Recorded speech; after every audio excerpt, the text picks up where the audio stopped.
Shalom, haleluya.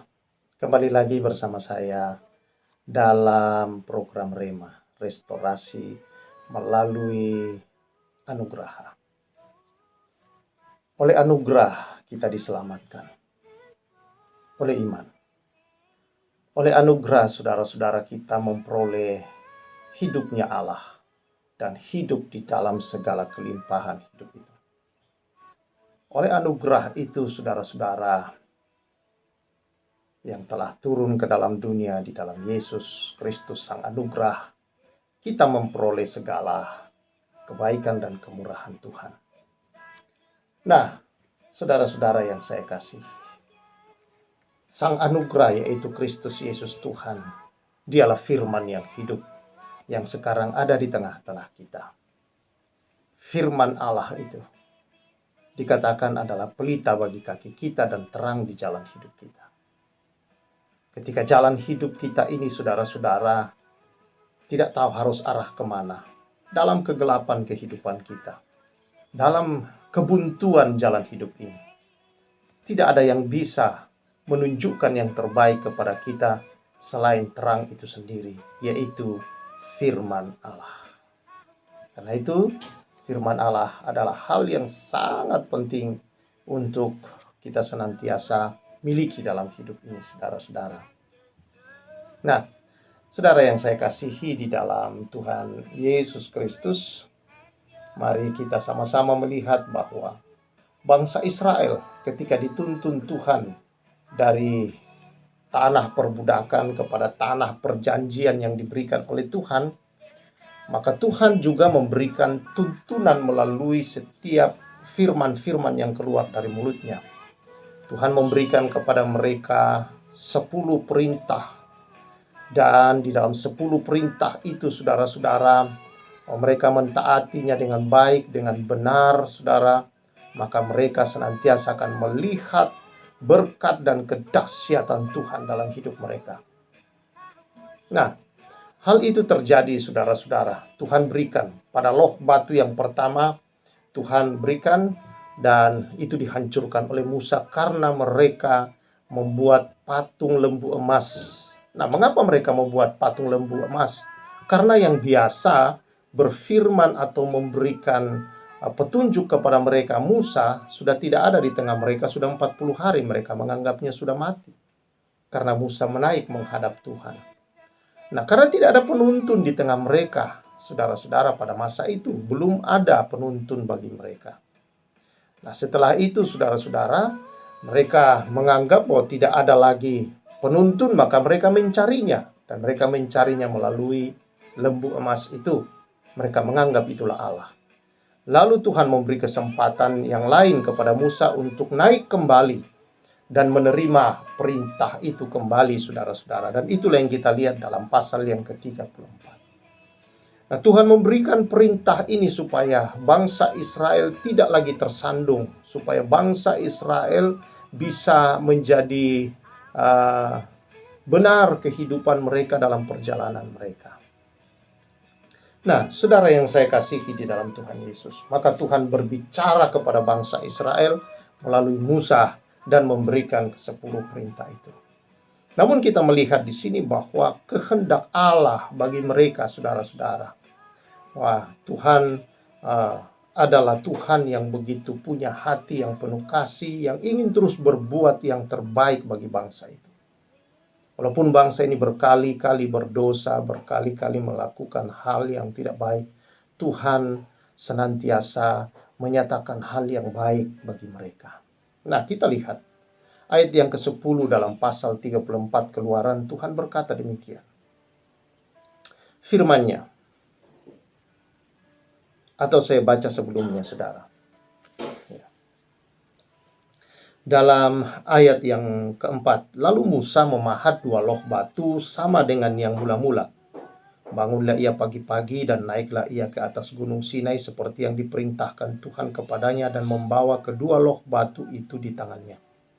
Turunlah Tuhan dalam awan, lalu berdiri di sana dekat Musa serta menyerukan nama Tuhan. Berjalanlah Tuhan lewat dari depannya dan berseru, Tuhan, Tuhan Allah penyayang dan pengasih, panjang sabar berlimpah kasih-Nya dan setia-Nya, yang meneguhkan kasih setia-Nya kepada beribu-ribu orang, yang mengampuni kesalahan, pelanggaran dosa, tetapi tidaklah sekali-kali membebaskan orang yang bersalah dari hukuman, yang membalaskan kesalahan bapa kepada anak-anaknya dan cucunya, kepada keturunan yang ketiga dan keempat. Segeralah Musa berlutut ke tanah lalu sujud menyembah serta berkata, jika aku telah mendapat kasih karunia di matamu ya Tuhan, berjalanlah kiranya Tuhan di tengah-tengah kami, sekalipun bangsa ini suatu bangsa yang tegar tengkuk. Tetapi ampunilah kesalahan dan dosa kami, ambillah kami menjadi milik-Mu. Firman-Nya, sungguh aku mengadakan suatu perjanjian. Di depan seluruh bangsamu ini akan kulakukan perbuatan-perbuatan yang ajaib seperti yang belum pernah dijadikan di seluruh bumi di antara segala bangsa. Seluruh bangsa yang di tengah-tengahnya aku diam akan melihat perbuatan Tuhan, sebab apa yang akan kulakukan dengan engkau sungguh-sungguh dahsyat. Nah, kita membaca, saudara, Musa bertemu Tuhan di sana dan Musa memohon ampun. Musa mengungkapkan kesalahan dan dosa bangsa itu. Tetapi kita melihat, saudara-saudara, Musa berkata, aku mendapat kasih karunia di hadapanmu, maka ampunilah kami. Rupanya, saudara-saudara yang saya kasihi di dalam Tuhan Yesus, Musa begitu merasa, saudara-saudara, kekudusan kehadiran Allah itu sedemikian rupa, dan dia mengingat semua dosa-dosa bangsanya yang adalah juga termasuk kesalahan dia. Dia merasakan demikian. Tetapi kita melihat Allah sama sekali, saudara-saudara, di sini tidak menjawab apa yang Musa katakan kepadanya. Yang dilakukan Tuhan, Tuhan berkata, sungguh, inilah jawaban Tuhan. Aku mengadakan suatu perjanjian di depan seluruh bangsamu ini. Akan kulakukan perbuatan-perbuatan yang ajaib seperti yang belum pernah terjadi. Belum pernah dijadikan di seluruh bumi di antara segala bangsa. Seluruh bangsa yang di tengah-tengahnya engkau diam. Wow. Akan melihat perbuatan Tuhan, sebab apa yang akan kulakukan dengan engkau sungguh-sungguh dahsyat. Saudara-saudara yang saya kasihi, ini satu dialog yang sepertinya tidak nyambung. Karena dia Tuhan, dia tahu bangsa itu bangsa tegar tengkuk. Dia tahu bangsa itu adalah bangsa yang sering memberontak, yang kurang percaya, ragu, penuh dengan berbagai macam hal-hal yang sama sekali menurut kita tidak menyenangkan hati Tuhan. Tetapi saudara-saudara yang saya kasihi di dalam Tuhan Yesus Kristus, ketika dia diungkapkan, dia Maha Pengasih, Penyayang, Pengampun. Saudara-saudara yang saya kasih dalam Tuhan, itu cukup bagi Tuhan. Tuhan tahu siapa dirinya. Dan Tuhan tahu bahwa dia selalu menyayangi bangsa itu. Dia telah memilih dan tidak pernah menyesal dengan bangsa itu. Dia mengasihi bangsa itu. Dan dia tidak menjawab akan apa yang dilakukan Musa seperti yang didoakan Musa. Tapi dia menjawab dengan satu jawaban yang sangat berbeda dari apa yang Musa harapkan, saudara-saudara, dari doa pengakuan dosa terhadap Tuhan. Tuhan justru menyatakan bahwa Tuhan ingin melakukan perbuatan-perbuatan besar dan dahsyat supaya bangsa lain bisa melihat yang belum pernah dijadikan, agar bangsa-bangsa itu melihat bahwa dia adalah Tuhan yang membimbing bangsa itu. Dia Tuhan yang dahsyat, dia Tuhan yang tidak pernah meninggalkan bangsa itu, dia tidak pernah menyesal dan membuang bangsa itu. Dia akan setia pada janjinya, membawa bangsa itu ke tanah yang dia janjikan, walaupun bangsa itu sering melakukan kesalahan. Inilah sesungguhnya Tuhan kita, saudara. Lalu dia memberikan perintah-perintah itu kepada Musa. Dia memberikan, saudara, kepada Musa 10 perintah itu serta jabaran-jabarannya. Dia berkata bahwa supaya bangsa itu tidak menyembah berhala, supaya bangsa itu jangan memiliki kepercayaan yang lain terhadap yang lain yang memiliki kekuatan menolong, seperti berhala-berhala, seperti patung-patung, seperti berbagai ilmu-ilmu kekuatan di dunia ini yang bisa membawa mereka kepada kesesatan. Dia meminta supaya bangsa itu juga senantiasa setia dan merayakan perayaan-perayaan rohani mereka yang sangat penting, seperti hari raya roti yang tidak beragi. Lalu kemudian dia minta supaya bangsa itu tidak melakukan pernikahan dengan bangsa lain yang tidak seiman. Dia meminta supaya bangsa itu jangan melupakan bahwa Tuhanlah yang memberkati mereka dengan selalu setia memberikan apa yang patut mereka berikan kepada Tuhan, persembahan-persembahan sulung mereka, persembahan-persembahan mereka yang harus mereka serahkan kepada Tuhan. Tuhan berkata kepada Musa supaya setiap perintah ini disampaikan, dan lebih lagi Tuhan berkata untuk tidak melupakan sabat mereka. Saudara-saudara yang saya kasihi di dalam Tuhan Yesus Kristus, inilah yang luar biasa dalam hati Tuhan kita. Tuhan kita adalah Tuhan yang ingin melakukan perbuatan-perbuatan besar, dan Dia telah melakukannya sebenarnya seperti yang Dia janjikan.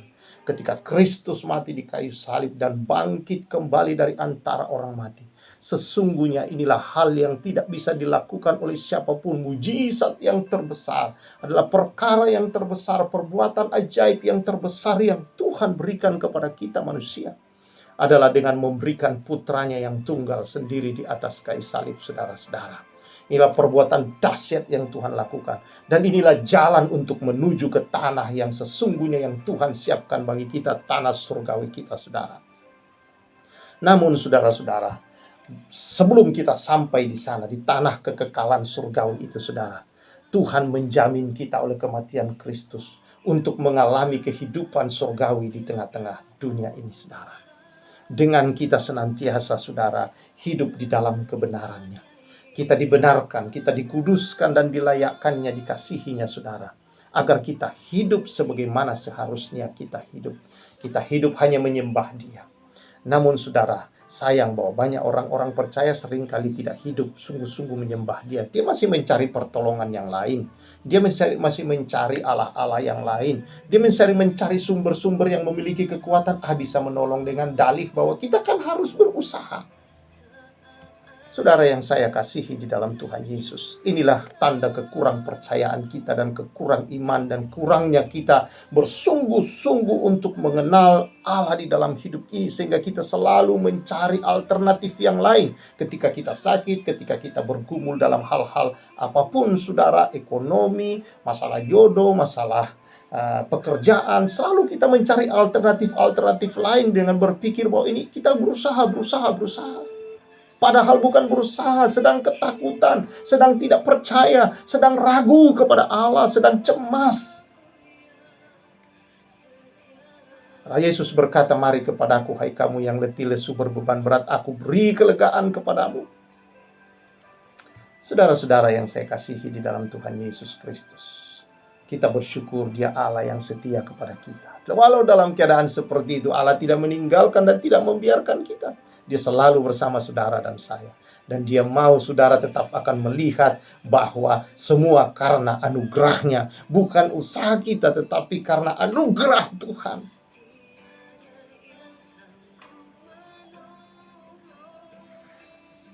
Semua karena kebaikan dan kemurahan Tuhan atas kehidupan kita, saudara-saudara. Mari pandang kepada Tuhan. Dialah sumber yang sanggup melepaskan kita dari segala beban hidup. Tidak ada yang lain selain Yesus Kristus Tuhan. Kalau Dia membimbing bangsa itu sampai masuk tanah Kanaan dan merebutnya sungguh-sungguh, Dia Allah yang sama, saudara-saudara, yang memelihara bangsa Israel sehingga kasut dan semua jubah pakaian mereka tidak pernah rusak selama 40 tahun di padang gurun. Juga di padang gurun mereka tidak perlu, saudara-saudara, menanam, tidak perlu bertani, tidak perlu berdagang. Mereka tidak punya toko, pasar, tidak ada. Tidak ada mall, saudara. Tapi mereka tetap dipelihara, baju mereka selalu bagus, bersih. Semua mereka punya emas, mereka semua punya harta di sana. Karena siapa? Tuhan. Mereka makan makanan yang terbaik, yaitu roti dan daging. Tuhan beri mereka makan dari surga. Sebenarnya itu adalah gambaran, saudara, tentang hidup kita. Betapa kasih sayang Tuhan, Dia ingin pelihara kita sedemikian rupa. Dia ingin menyatakan bahwa Dia Allah yang penuh kasih sayang, pengasih, panjang sabar, berlimpah kasih setia. Tuhan itu berlimpah. Bukan hanya kasihnya, tapi kesetiaan dalam kasih itu, saudara-saudara, itu berlimpah-limpah. Dan Dia ingin kau hidup di dalamnya. Persoalannya, sudahkah saudara hidup di dalam kasih setia Tuhan yang berlimpah-limpah itu? Dengan kita tekun senantiasa bersekutu dengan Tuhan, mengenal firman-firman-Nya ini, saudara, karena penting membaca firman Allah dari awal sampai akhir, kita mengerti hati dan pikiran-pikiran Allah. Oleh karenanya, saudara, tetap tinggal di dalam Dia. Karena firman Tuhan berkata, di luar Yesus kamu tidak bisa berbuat apa-apa. Sembah Dia senantiasa, hidup berharap, bersandar, menyerahkan tubuh roh jiwamu penuh di dalam Dia. Dan biar kehidupan Dia hidup di dalammu. Dan engkau berjalan tidak dalam kuat kuasamu, tapi berjalan dalam kehidupan Allah yang berkuasa atas hidup ini yang dahsyat. Karena Dia mau melakukan perbuatan-perbuatan besar dalam seluruh kehidupan saudara dan saya. Ayo mari kita terus bersandar, kita terus berpegang kepada firman Allah, mengimaninya dan hidup di dalamnya. Perkatakan setiap firman itu, saudara, hidup di dalamnya. Allah sudah menyelesaikan semua. Engkau tinggal bersyukur dan bersyukur. Dalam doa-doa bersyukur, Tuhan, aku bersyukur karena Engkau yang melalui Yesus Kristus telah menyelesaikan semua dosa-dosa tidak berkuasa atasku. Aku bersyukur, Tuhan, karena melalui Yesus Kristus kutuk sudah selesai. Aku bersyukur, Tuhan, bahwa tidak ada kuasa dunia ini yang bisa menyentuh saya, oleh karena darah Kristus yang tercurah yang membuat aku menjadi milik Tuhan. Aku tidak perlu lagi berseru seperti Musa, ambillah kami menjadi milikmu, karena aku sekarang adalah milikmu, adalah anakmu yang kau kasihi, sangat engkau sayangi. Engkau, saudara, dapat bersyukur dan berkata kepada Tuhan, aku adalah kesayanganmu, aku adalah permata hatimu, aku adalah milikmu, dan aku memiliki kehidupanmu, kehidupanmu yang berkuasa, yang penuh dengan kehidupan ilahi, yang berkuasa atas hidup ini, mengatasi segala persoalan. Aku tidak takut, aku tidak ragu, aku tidak khawatir. Aku hidup dalam keberhasilan, kesuksesan, karena Kristus Yesus telah melakukannya semua untukku. Aku selalu sukses, aku hidup dalam keberhasilan oleh karena Engkau ya Tuhan. Bukan kuat dan gagahku, tapi karena roh Allah yang melakukannya di dalamku. Inilah doa-doa kita, saudara. Bersyukur setiap hari. Akui apa yang Kristus telah kerjakan untukmu, bahwa Kristus sudah selesaikan, dan engkau hanya tinggal hidup menikmati apa yang Kristus selesaikan bagimu. Tuhan mengasihi engkau. Dahsyat, bukankah kehidupan Kristiani, kehidupan mengiring Yesus adalah kehidupan yang dahsyat dan luar biasa, saudara? Haleluya. Puji Tuhan, saudara. Karena itu ayo mari kita terus hidup bersama Dia, hidup dalam Dia. Dia yang tidak memperhitungkan kesalahanmu, yang tidak lagi, saudara-saudara, memperhitungkan dosa-dosa dan kejahatan pemberontakanmu, tetapi yang telah mengampuni, yang telah menguburkannya, saudara, yang telah mendamaikan engkau dengan Bapa, dan yang telah menguduskan, dan yang membenarkan, dan sangat-sangat mengasihi saudara. Engkau sangat berharga, engkau sangat mulia di matanya. Haleluya, terpujilah Dia, Allah yang hidup itu. Mari kita bersyukur. Terima kasih Tuhan atas semua kasih karunia-Mu, bahwa oleh anugerah Tuhan kami menjadi milik kesayangan Tuhan, permata hati Tuhan yang mulia, yang dikasihi, yang telah dibenarkan, dikuduskan, dan yang sangat dihargai oleh Allah, dilindungi, disertai. Kami telah dibuat Tuhan berhasil karena Kristus Yesus. Kami telah dibuat sukses oleh Tuhan di perjalanan kami. Kami senantiasa hidup di dalam kebenaran-kebenaran dan kekudusan Tuhan. Kami bersyukur atas semua ini, karena kamilah kebenaran Tuhan di sini. Kamilah terang Tuhan di dunia ini. Terima kasih.